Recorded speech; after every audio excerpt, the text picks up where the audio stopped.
Assalamualaikum warahmatullahi wabarakatuh. Perkenalkan, nama saya Putri Purnama Rahayu. Saya dari kelas 6C dengan NPM E18352233320. Di sini saya akan mempresentasikan materi tentang utang negara. Di mana langsung saja ke pengertian utang negara. Utang negara adalah utang yang dikeluarkan atau dijamin oleh pihak pemerintah pada suatu negara. Artinya, utang negara adalah surat utang yang dikeluarkan oleh pemerintahan nasional.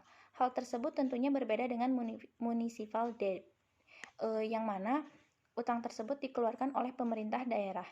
Sedangkan menurut Wikipedia, utang negara adalah utang yang diterbitkan atau dijamin oleh pemerintah suatu negara. Sering juga disebut dengan utang luar negeri. Dalam rangka mengumpulkan uang, pemerintah akan menerbitkan obligasi dan menjualnya kepada investor asing. Slide selanjutnya ada macam dan ciri utang negara. Yang pertama ada utang dengan jaminan dan tanpa jaminan. Utang negara seringkali dibedakan antara apa yang disebut dengan reproductive debt, yaitu utang yang dijamin atau didecking seluruhnya, dengan kekayaan negara yang berutang atas dasar nilai yang sama besarnya. Pembayaran bunga dan cicilan pokok utang biasanya diambil dari pendapatan yang berasal dari kekayaan. Yang berasal dari kekayaan negara atau hasil usaha negara peminjam, dan biasanya utang tadi harus dibayar paling lama sepanjang umur dari barang-barang atau kekayaan yang dipakai sebagai jaminan. Sedangkan debt which debt adalah utang yang tanpa disertai dengan jaminan kekayaan. Pembayaran bunga dan cicilannya pun utang itu harus diambilkan dari sumber penerimaan negara yang lain, yaitu yang pada umumnya berasal dari pajak. Mengenai masa lamanya utang tersebut tidak ada ketentuan dan tidak ada kekayaan yang dikaitkan padanya. Selanjutnya ada utang sukarela dan utang paksa. Sebenarnya utang paksa sudah jarang sekali terjadi dalam dunia modern sekarang ini. Di sini ada segi negatif dan segi positifnya.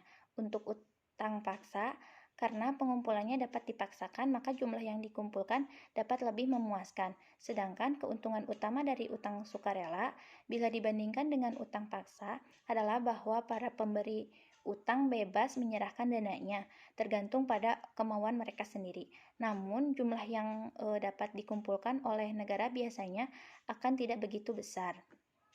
Selanjutnya ada utang dalam negeri dan utang luar negeri. Utang dalam negeri adalah utang yang berasal dari orang-orang atau lembaga-lembaga sebagai penduduk negara itu sendiri atau di dalam lingkungan negara itu sendiri, bersifat paksa maupun bersifat sukarela. Sedangkan utang luar negeri adalah utang yang berasal dari orang-orang atau lembaga-lembaga negara lain, bersifat sukarela terkecuali bila ada suatu kekuasaan dari suatu negara atas negara lain. Selanjutnya ada suku bunga utang. Ada ketentuan bahwa utang negara dikenal tingkat bunga yang tetap. Artinya, jika tingkat bunga ataupun harga-harga umum naik atau turun, tidak akan ada perubahan dalam suku bunga yang dikenakan. Sehingga dalam masa-masa ada inflasi akan lebih menguntungkan untuk bertindak sebagai debitur daripada sebagai kreditur. Dan sebaliknya, dalam masa deflasi lebih menguntungkan untuk bertindak sebagai kreditur daripada sebagai debitur. Slide selanjutnya ada sumber utang negara. Baik untuk utang dalam negeri maupun utang luar negeri, pada dasarnya asal atau sumber utang negara dapat dikelompokkan menjadi 4 sumber, yaitu dari para individu dalam masyarakat, dari sektor perusahaan, dari bank-bank umum, dan dari bank sentral.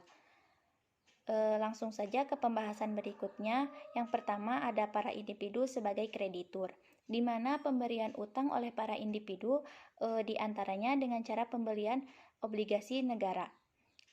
Ini dapat mempengaruhi pola konsumsi dan pola tabungan para individu yang bersangkutan. Pada umumnya, orang tidak akan mengurangi konsumsi sekedar untuk membeli obligasi negara. Poin selanjutnya ada lembaga keuangan bukan bank sebagai kreditur. Negara dapat pula menjadi surat obligasi negara kepada perusahaan kepada perusahaan asuransi, dan sebagainya yang bukan bank. Pembelian obligasi oleh perusahaan jenis ini dilakukan dengan menggunakan dana yang menganggur yang seharusnya dapat pula dipakai untuk membeli surat-surat saham dan lain sebagainya. Selanjutnya ada bank-bank umum sebagai kreditur. Bank umum karena kemampuannya memberikan kredit berbeda dengan lembaga keuangan lain. Maka perkreditan dari bank umum dapat menciptakan tenaga beli baru dengan mendasarkan pada deking dana utang yang dipunyai bank. Selanjutnya ada bank sentral sebagai kreditur. Negara dapat menjual obligasi kepada bank sentral.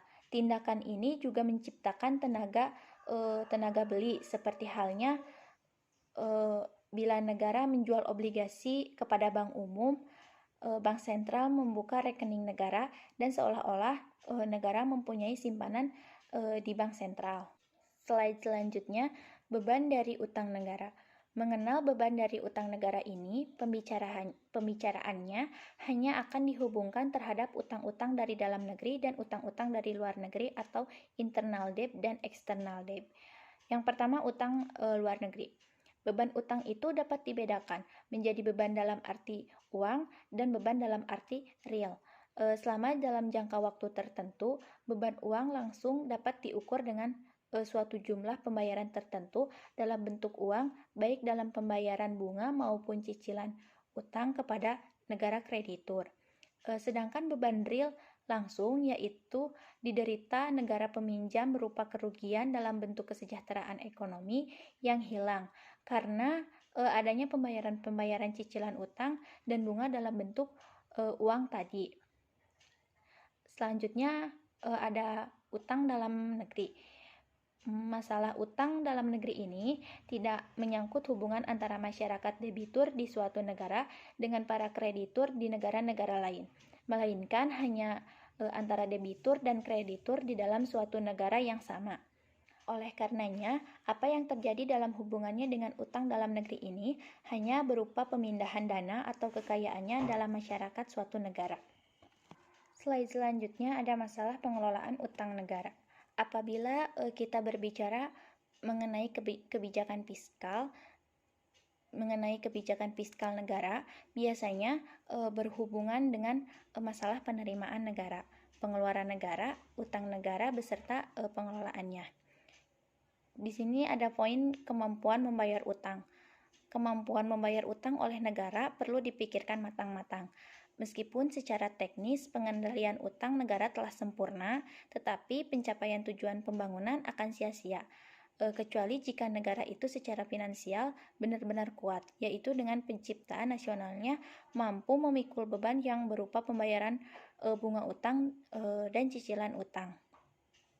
Mungkin sekian yang bisa saya sampaikan. Mohon maaf apabila ada kekurangan dan kesalahan. Wabillahi taufiq wal hidayah. Wassalamualaikum warahmatullahi wabarakatuh.